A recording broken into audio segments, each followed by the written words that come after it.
Welcome to Creative Codex. Today, we're going to be talking about the most disturbing painting of all time. Yeah. Now, it's nothing perverse, it's nothing violent. In fact, it's merely just a self-portrait, or at least an attempt at one. Let me explain. Our story begins in the late 1800s with one of the most beloved artists of all time, Vincent van Gogh. On May 8, 1889, Vincent van Gogh checks himself into a mental asylum called St. Paul de Mousol, otherwise known as St. Paul's Mental Asylum. This asylum is located in a picturesque town in southern France, surrounded by rolling hills and olive trees, but Vincent isn't here for a vacation.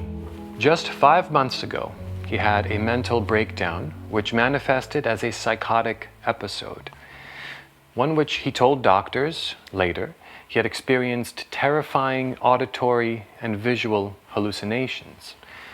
And another strange detail about these psychotic episodes Vincent would later continue experiencing is that he could not remember what he had said, wanted, or did during them, which is especially shocking because on the night of December 23rd, 1888, Vincent cuts off his own ear. Yeah, heavy stuff. We explore all of this in its full context on episode 23 of the Creative Codex podcast. You can find a link to that below in the description of this video. In the months that follow that infamous attack, it becomes clear that whatever Vincent has is not going away. In fact, it seems to be some form of a late-onset mental illness which, even to this day, mystifies psychologists. And so, at the age of 36, Vincent checks himself into the asylum in the hopes that the monastic life and the close doctor care might provide a cure for his illness. The presiding doctor, Dr. Perron, is especially sympathetic to his situation and allows Vincent the ability to paint indoors and outdoors of the asylum. What began as a 3-month stay turns into a year, during which Vincent completes 141 paintings, some of his most celebrated works, including Starry Night, Irises, Wheat Field with Cypresses, and 3 self-portraits, one from August 1889 and 2 from September of that year. All 141 paintings from that year are undeniable examples of Vincent's creative genius. All of them are filled with Vincent's signature use of warm colors and lively textures. It really is a stunning body of work, and it is all the more jaw-dropping when we consider Vincent was painting all of these masterpieces in between bouts of debilitating psychotic episodes. Yes, the presiding doctor of St. Paul's wrote this in a doctor's note when Vincent was discharged in 1890. During his stay in the home, this patient, who was calm for most of the time, had several attacks lasting for between 2 weeks and a month. During these attacks, the patient is subject to terrifying fears, and on several occasions he has attempted to poison himself, either by swallowing colors that he uses for painting or by ingesting paraffin, which he had taken from a worker who was filling his lamps. The last attack he had occurred following a journey he had made to Arles, and it lasted approximately 2 months. In the interval between attacks, the patient is perfectly calm and lucid, and passionately devotes himself to painting. The contrast between Vincent's mental health and his creative genius is mind-boggling. I mean, right? It comes to a point that the staff of the asylum take away Vincent's paints and his brushes when he is suffering from these effects of the psychotic episodes. And we also know that during these periods of time, Vincent does not write any letters to Theo or anyone, perhaps because he is just so out of it. So there's no paintings and no letters. So we can assume that from the 141 paintings that Vincent makes during that year, all of them are when he was of sound mind. Except one. Yes. Here it is. Almost nothing is known about this painting. In fact, it was not even officially considered a Vincent van Gogh painting until January 2020. It was first acquired by the National Museum of Art in Oslo, Norway in 1910. But since then, art historians have questioned its authenticity, mainly because it does not look like a Van Gogh. Missing from it are the lively and warm colors Vincent is so well known for. Missing from it are Vincent's characteristic impasto textures. Missing from it is Vincent's signature. But these missing pieces are no coincidence. In fact, they are the evidence that this self-portrait was done while Vincent was suffering from the effects of a psychotic episode. As Dr. Perron mentions, the after effects of such episodes varied from 2 weeks to 2 months.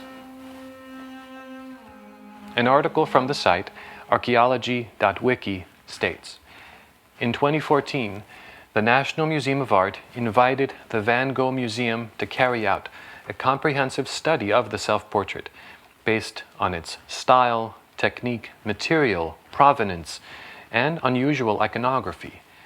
The researchers have now concluded that the previously expressed doubts were unfounded. The self-portrait is unmistakably the work of Van Gogh and was painted by him at the end of August 1889.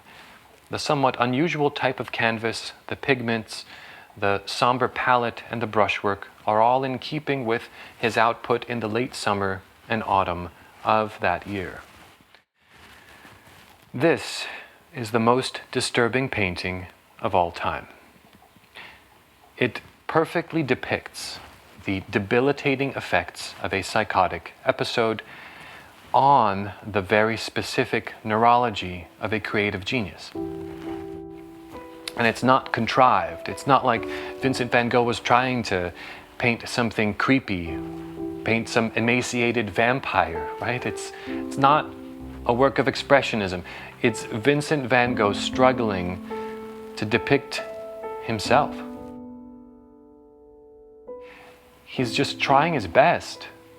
And that's what's so disturbing about it.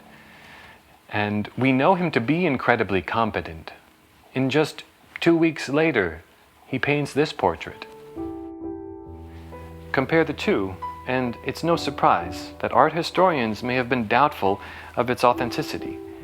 But after 6 years, the Van Gogh Museum has confirmed this is him. The senior researcher at the Van Gogh Museum and professor of art history at the University of Amsterdam, Louis van Tilburg, said this: although Van Gogh was frightened to admit at that point that he was in a similar state to his fellow residents at the asylum, he probably painted this portrait to reconcile himself with what he saw in the mirror, a person he did not wish to be, yet was.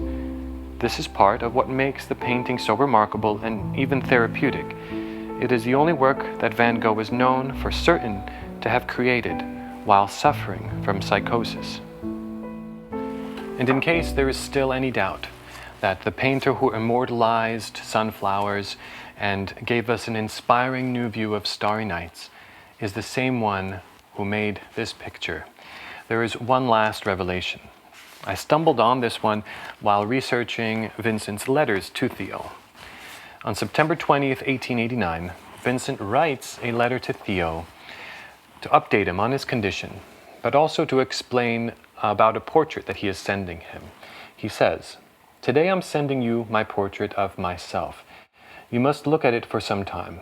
You'll see, I hope, that my physiognomy has grown much calmer, although the gaze may be vaguer than before, so it appears to me."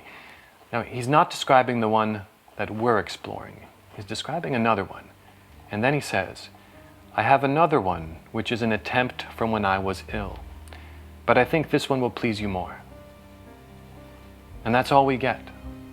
That's the only indication that Vincent made this painting, but it's enough. He didn't send it to Theo, and he didn't sign it.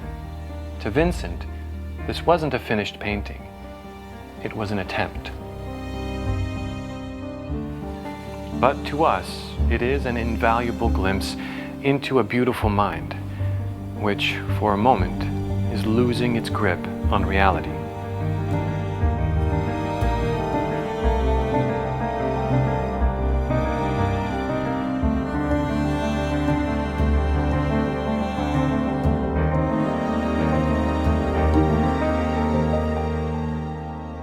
If you found this video interesting, check out the Creative Codex podcast.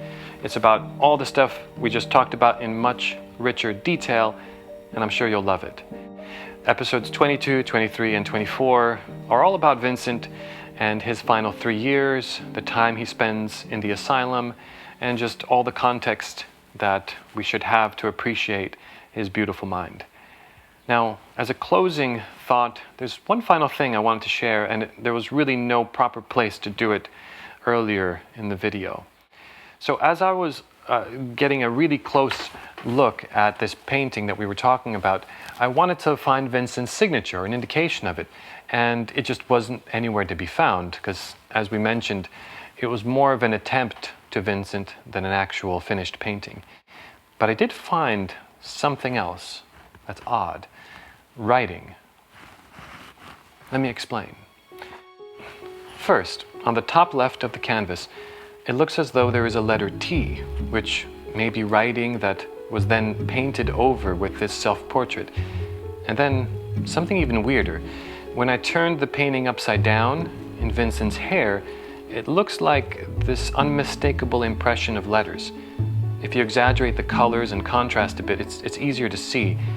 There's an unmistakable capital E, something resembling an R, something on the bottom resembling the letters T-H-A-K. It is common knowledge that Vincent would occasionally repurpose paintings. To save canvas material, he would paint a new painting on top of an old one he might not have liked, let's say.